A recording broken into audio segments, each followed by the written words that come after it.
찬송 하나님께 드리겠습니다. 278장 여러 해 동안 주 떠나 세상 연락을 즐기고 278장입니다. 여러 해 동안 주 떠나 세상 연락을 즐기고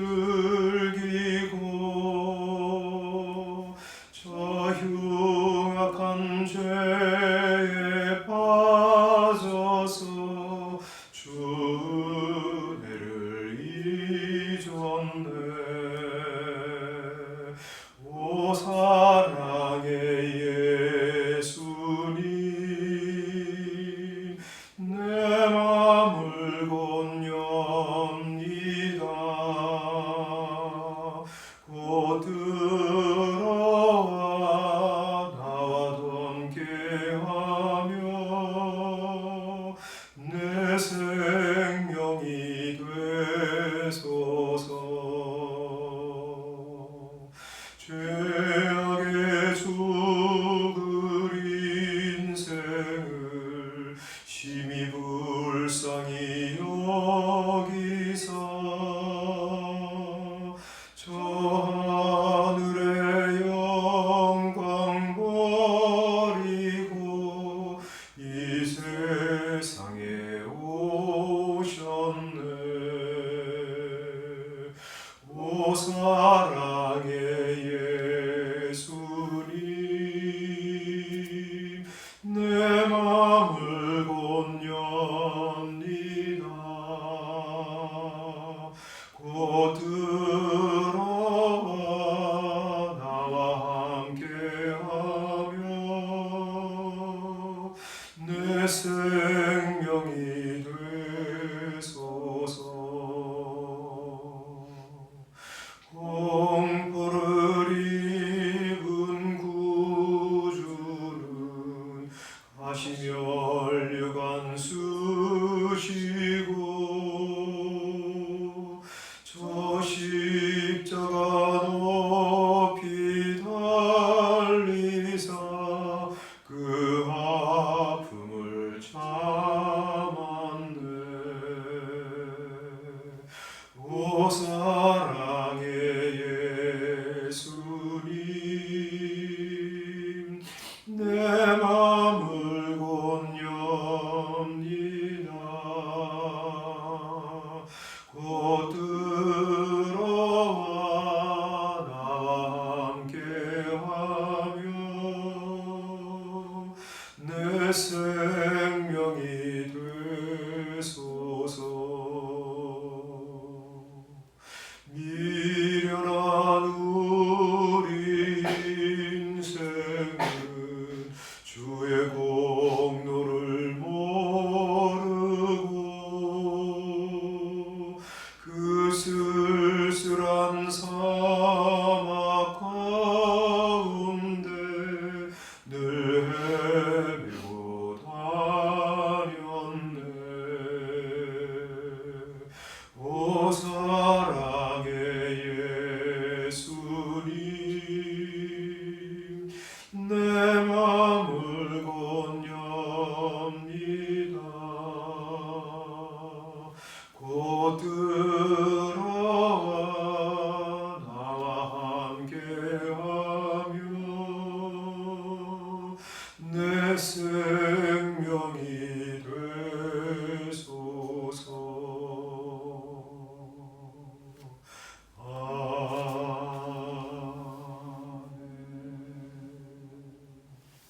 아멘.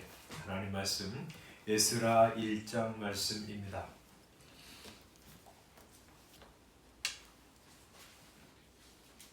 구약성경 에스라 710쪽 에스라 1장 1절부터 11절까지 찾으셨으면 함께 읽겠습니다. 1장 1절입니다. 시작.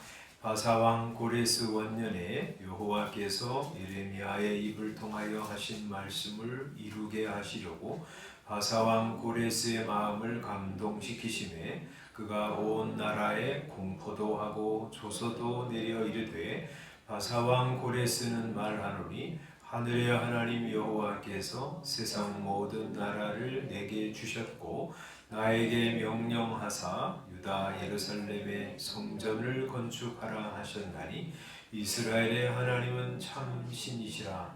너희 중에 그의 백성 된 자는 다 유다 예루살렘으로 올라가서 이스라엘의 하나님 여호와의 성전을 건축하라. 그는 예루살렘에 계신 하나님이시라.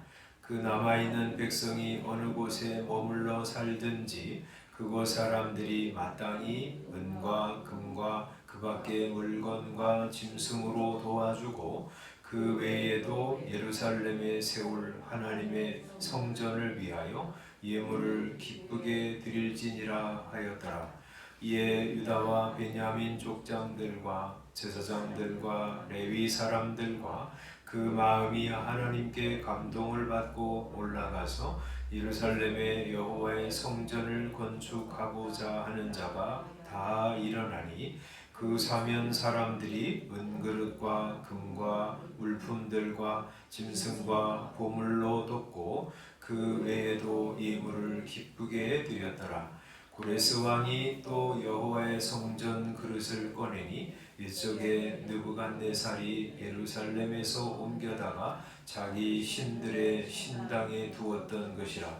바사왕 고레스가 창고지기 미드르다세게 명령하여 그 그릇들을 꺼내어 세워서 유다 총독 세스바살에게 넘겨주니 그 수는 금 접시가 30개요 은 접시가 1000개요 칼이 29개요 금 대접이 30개요 그보다 못한 은 대접이 410개요 그 밖의 그릇이 1000개이니 금, 은 그릇이 모두 5400개라. 사로잡힌 자를 바벨론에서 예루살렘으로 데리고 갈 때에 세스바살이 그 그릇들을 다 가지고 갔더라.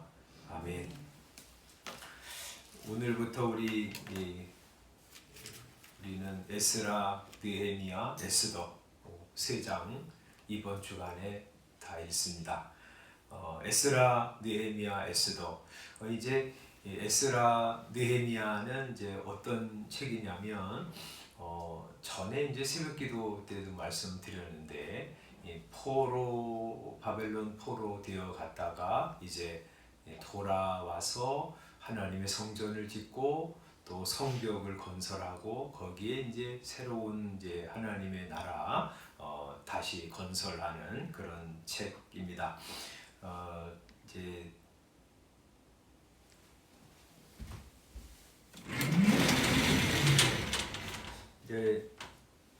연도를 보면요, 이스라엘과 이제 유다가 망했어요. 이 유다가 망할 때가 그 주전 예수님 오시기 586년 그때 이제 유다가 망했고요.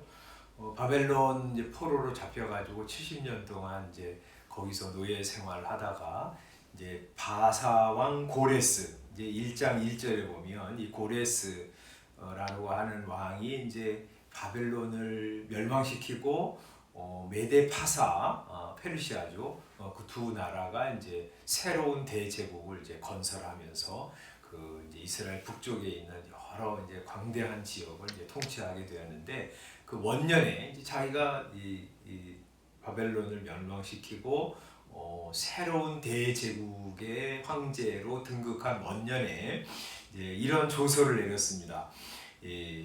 2절에 보면 바사왕 고레스는 하늘의 하나님 여호와께서 세상 모든 나라를 내게 주셨다. 나에게 명령하사 유다 예루살렘의 성전을 건축하라고 하셨다. 그러면서 이제 이스라엘 백성들을 다 가나안 땅으로 돌려보냅니다. 귀환을 하게 하죠. 그것이 이제 1차 귀환인데 그때가 주전 538년이었어요. 그래서 이제 그때 이스라엘 백성들이 가나안 땅으로 돌아옵니다. 그리고 이제 돌아와서 한 일이 뭐냐면 중요하게 한 일이 하나님의 성전을 건축한 일이었죠. 그 이제 하나님의 성전을 주전 516년에 이제 건축을 합니다. 재건한 거죠. 이제 솔로몬이 지은 성전이 다 이제 무너졌기 때문에 그 성전 재건을 한 것인데 그때가 516년이어서 이제 586년에서 516년을 이제 빼면 70년 동안 이스라엘 백성들이 바벨론에서 이제 포로로 잡혀 갔던 것이죠. 거기서 이제 고생하다가 돌아와서 성전을 이제 건축한 것이죠. 하나님께서 이 예레미야 선지자를 통해서 하신 말씀, 이 예레미야 9장 29장에 보면 이제 그런 말씀을 하시는데 29장 10절에 보면 이제 예레미야 선지자는 이제 유다가 망하기 전에 이스라엘 백성들에게 회개를 촉구하고 하나님께 돌아서라고 말씀을 전한 이제 선지자인데 이 유다 백성들이 돌아서지 않고 끝까지 죄를 짓다가 바벨론에게 망할 것을 알았어요. 그리고 이제 이 70년이 차면 하나님께서 이스라엘 백성들을 가나안 땅으로 돌아오게 하실 것도 예언합니다. 29장 10절에 보면 여호와께서 이와 같이 말씀하시니라 바벨론에서 70년이 차면 내가 너희를 돌보고 나의 선한 말을 너희에게 성취하여 너희를 이곳으로 가나안 땅으로 돌아오게 하리라 하고 말씀하십니다. 그래서 이제 70년이 차서 이제 성전 건축이 된 것이죠. 그때 이제 어떤 사람이 이제 이 지도자가 돼서 왔냐면 스룹바벨과 여호수아라고 하는, 스룹바벨은 총독이고 유다 총독, 여호수아는 대제사장이어서 이제 와서 거기서 이제 성전을 건축하고 하나님 백성들이 말씀대로 살게 한 것이죠. 그게 이제 1차 귀환이고요. 2차 귀환은 에스라 7장 1절에 보면 에스라라고 하는 아주 하나님의 말씀을 잘 아는 학사 겸 제사장인 이 사람이 이제 458년에 백성들과 함께 다시 이제 이 가나안 땅으로 옵니다. 그래서 2차 귀환이라고 하고요. 그 다음에 이제 이 느헤미야 1장에 보면 느헤미야라고 하는 이 아닥사스다 왕의 술관원이었던 사람이 성벽이 예루살렘 성벽이 다 무너지고 회파되었다고 하는 소식을 듣고 정 안타까워이 기도하다가 왕의 허락을 받고 다시 이제 가나안 땅으로 오는데 그때가 이제 444년 그때가 이제 보통 3차 귀환이라고 부릅니다. 에스라 느헤미야의 개략적인 그런 구조예요. 다시 이제 에스라 1장으로 돌아오면 고레스 왕이 이제 유다 백성들을 가나안 땅으로 돌아가게 하면서 세 가지 명령을 합니다. 하나는 성전을 건축하라고 하는 것이에요. 3절에 보면 그의 백성된 자는 다 유다 예루살렘으로 올라가서 이스라엘 하나님 여호와의 성전을 건축하라 하고 성전 건축을 허락합니다. 이것도 대단한 거예요. 왜냐하면 이런 거대한 건물, 게다가 신전이죠. 이방 사람들이 생각할 때 그런 신전을 짓는다고 하는 것은 이 왕의 황제의 허락 없이는 불가능한 일이었거든요. 성전을 건축하라고 이 고레스 왕이 칙령을 조서를 내립니다. 두 번째는 성전을 건축하라고 할 뿐만 아니라 거기를 향해서 가는 유다 민족에게 굉장한 혜택을 줍니다. 뭐냐면 4절인데요. 그 남아있는 백성이 어느 곳에 머물러 살든지 그곳에 있는 이제 원주민들이 이 바벨론이나 뭐 아수르나 이런 지역에 사는 사람들이 마땅히 은과 금과 그 밖의 물건과 짐승으로 가나안을 향해서 가는 유다 백성들에게 도와주라는 거예요.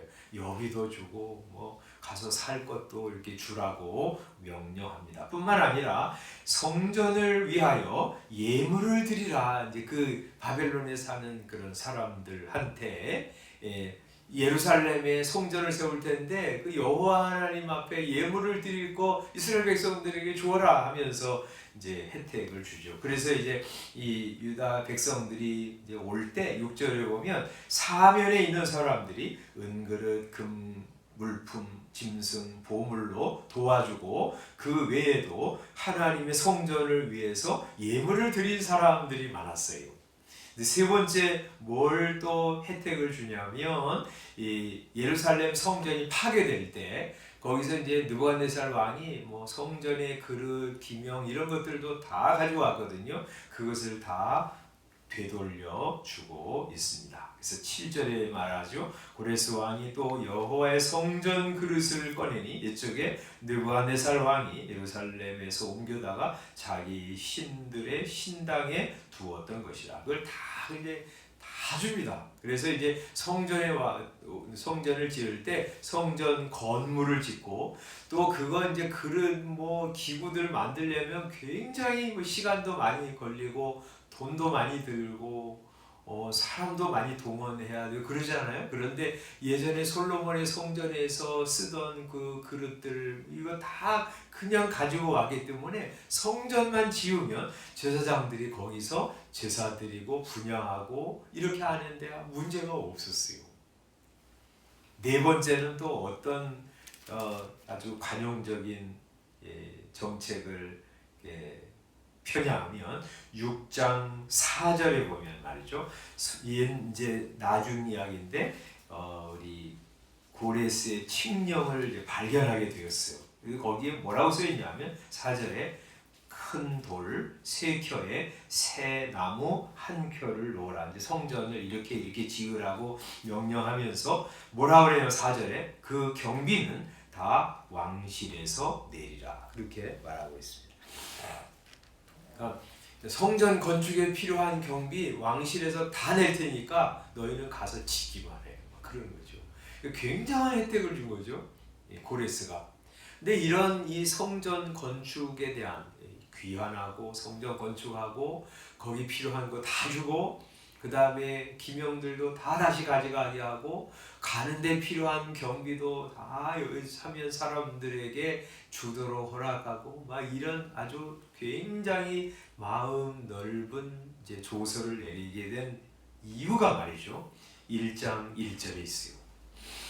마라 1장 1절에 이렇게 말씀합니다. 한번 읽어보겠습니다. 시작. 바사왕 고레스 원년에 여호와께서 예레미야의 입을 통하여 하신 말씀을 이루게 하시려고 바사왕 고레스의 마음을 감동시키심에 이렇게 말하죠. 이게요 고레스가 참 관용적인 정책을 벌인 그래서 아주 인격적인 사람이었다 그래요. 근데 하여튼 이런 인격적인 그런 사람이었을 뿐만 아니라 이런 이 폭넓은 그런 정책 그리고 유다 백성들을 굉장히 호의적인 혜택을 이렇게 펼 수 있었던 것은 여호와 하나님께서 그의 마음을 감동시키셨기 때문이다. 이렇게 말씀하시고요. 그리고 아까 우리 예레미야 29장 읽었잖아요. 예레미야 입을 통해서 하신 말씀을 이루게 하시려고 이렇게 말씀하고 있습니다. 그래서 이제 가나안 땅에 돌아온 이제 이스라엘 백성들이 고레스 왕에게 굉장히 많은 감사를 했겠죠, 그죠? 야, 참 귀한 왕이다. 이방 왕인데 하나님 모르는 그 사람이 어떻게 우리를 이렇게 잘 대해 주었을까? 그런데 고레스 왕에게만 감사할 일이 아니죠, 그죠? 하나님께서 예레미야 입을 통해서 하신 말씀을 이루게 하시려고 고레스의 마음을 감동하셨기 때문에 이런 일이 일어난 것이죠. 하나님께 얼마나 감사를 드려야 됐어요. 뿐만 아니라 그 조서를 듣고 가나안 땅으로 가는 사람들이 생겼어요. 그죠? 5절에 보면 이에 이 이제 조서를 받고 유다와 베냐민 족장들과 제사장들과 레위 사람들과 그 마음이 하나님께 감동을 받고 올라가서 예루살렘의 여호와의 성전을 건축하고자 하는 자가 다 일어나서 가나안 땅으로 왔다 이렇게 말씀하세요. 그 말을 듣고요. 아 가야지 하고 간 사람들도 어떤 사람들이냐면 하나님께서 그 마음을 감동하신 사람이에요. 여러분 외적으로 보면 노예 생활하던 사람도 있었을 거예요. 계속. 그런데 어떤 사람들 유대인들은요 굉장히 머리 좋고 수완도 좋은 사람들이잖아요. 그래서 노예에서 벗어나서 장사도 하고 그리고 높은 지위에 올라간 사람들도 꽤 있었어요. 우리 성경 보잖아요. 그런데 이제 그 사람들이 그 번성하는 도시를 떠나서 가나안 황폐한 땅 아무것도 없는 땅으로 간다고 하는 것은 그 사람들에게는 굉장한 모험이었을 거예요. 그럼에도 불구하고 이들은 내가 하나님이 약속하신 가나안 땅에 가서 거기서 성전 세우고 하나님을 마음껏 섬기고 하나님의 나라를 세우러 간다 하는 마음으로 간 거예요. 뭐 때문에요? 하나님께서 그 사람들의 마음을 감동하셨기 때문에. 그래서 고레스 이방 왕의 마음을 감동시켜서 이스라엘 백성들을 가나안 땅으로 돌아가게 하신 분도 하나님이시고, 이 돌아와서 하나님의 성전을 짓고 하나님의 나라를 다시 재건한 사람도 하나님께 감동을 받고 돌아온 사람들이에요. 하나님은 이렇게 자기 뜻을 이루어 가실 때 어떻게 하시냐면 사람의 마음을 감동하셔서 주의 일을 이루어 가세요. 믿지 않는 사람의 마음도 감동하시고요, 믿는 성도의 마음도 감동하셔서 우리 하나님 앞에 오게 하시고 하나님의 나라를 세워가게 하세요. 오늘 이렇게 월요일날 새벽에 주 앞에 나왔는데 하나님 저의 마음도 감동하셔서 주를 사랑하고 주를 바라보고 주의 나라 세우는데 하나님 한 부분 쓰임받게 해주십시오 하고 기도하면서 하나님의 나라를 세워가는 저와 여러분들 되시기를 소원합니다. 기도하겠습니다. 아버지 하나님, 우리 하나님께서는 참으로 은밀하셔서 안 계신 것 같지만, 그러나 오늘 말씀을 보면서 이방 왕 황제의 마음도 감동하시고, 그래서 모든 유대인들 하나님 앞에 나아가서 성전 짓고 마음껏 하나님을 섬기라고도 하시고, 또 우리 유다 백성들의 마음을 감동하셔서 내가 정말 그렇게 해야지 하면서 가나안 땅으로 돌아와서 성전을 건축하고 하나님을 섬기고 하나님의 나라를 세워가게 하시는 분이십니다. 지금도 하나님은 사람들의 마음을 감동하셔서 주 앞에 오게 하시고 예수님을 믿게 하시고 주님 사랑하게 하시고 교회를 위하여 헌신하게 하시고 하나님의 나라를 세워가게 하시는 하나님이십니다. 하나님, 그런 아름다운 역사에 저희들도 동참하게 하여 주옵소서. 성령께서 우리의 마음을 감동하시고 오늘도 주의 말씀 사랑하고 말씀대로 준행하는 하루 되게 하시고 우리 마음속에 하나님 사랑하고 사람들 사랑하면서 사는 하루 되게 하여 주시옵소서. 우리 하나님의 나라를 보게 하시고 하나님의 나라가 이 땅에 세워지는데 쓰임받는 저희 모두 되게 하여 주옵소서. 예수님의 이름으로 기도드리옵나이다. 아멘. 주님께서 가르쳐 주신 기도로 새벽 기도에 마치겠습니다. 하늘에 계신 우리 아버지여, 이름이 거룩히 여김을 받으시오며 나라의 임하옵시며 뜻이 하늘에서 이룬 것 같이 땅에서도 이루어지이다. 오늘날 우리에게 일용할 양식을 주옵시고 우리가 우리에게 죄 지은 자를 사하여 준 것 같이 우리의 죄를 사하여 주옵시고 우리를 시험에 들게 하지 마옵시고 다만 악에서 구하옵소서. 나라와 권세와 영광이 아버지께 영원히 있사옵나이다. 아멘. 기도하시고 돌아가시기 바랍니다.